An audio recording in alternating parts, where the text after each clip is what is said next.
small space. Its mode of operation was based on silicon. That was large silicon integrated circuit. The fourth generation. The fourth generation computer was also designed for small spaces. Its mode of operation was based on silicon, a very large silicon integrated circuit, or VLSI, and ultra large silicon integrated circuit, or ULSI. The fifth generation.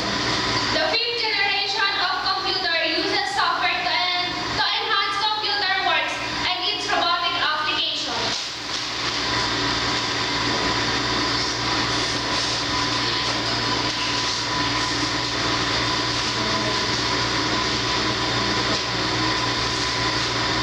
Different types of computer.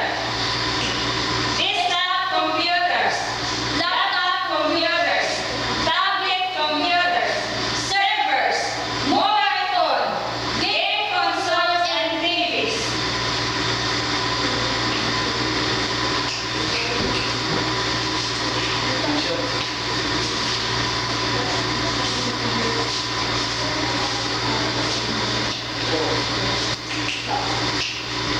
The computer is a complex piece of equipment and many inventors and inventions contributed to its development. John Napier. He was a Scottish mathematician and physicist. He invented a device used for multiplication and long division to collect the Napier bones. William Otten. He was an English mathematician for Cambridge University who invented the stud rule in 1620. The stud rule performs calculation fast. He invented the slide ruler. Blaise Pascal.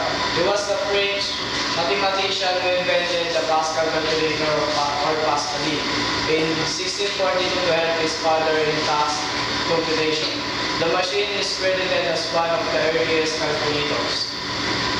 Gottfried Leibniz created mechanical calculator known as the step reckoner, and inside is the Leibniz wheel.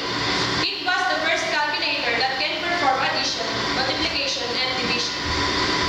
Charles Babbage built a different engine, number 1 and 2, and the unfinished analytical engine. Ada Lovelace, first computer programmer, worked with Charles Babbage.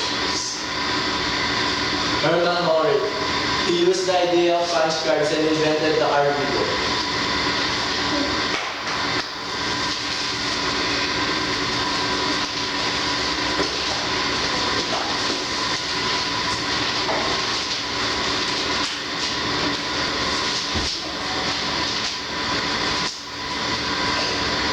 Advantages: speed, Storage. reliability, Communicate.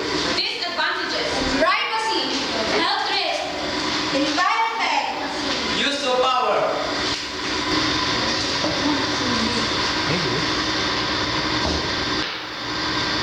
Computer science is more about computers than astronomy is about telescopes.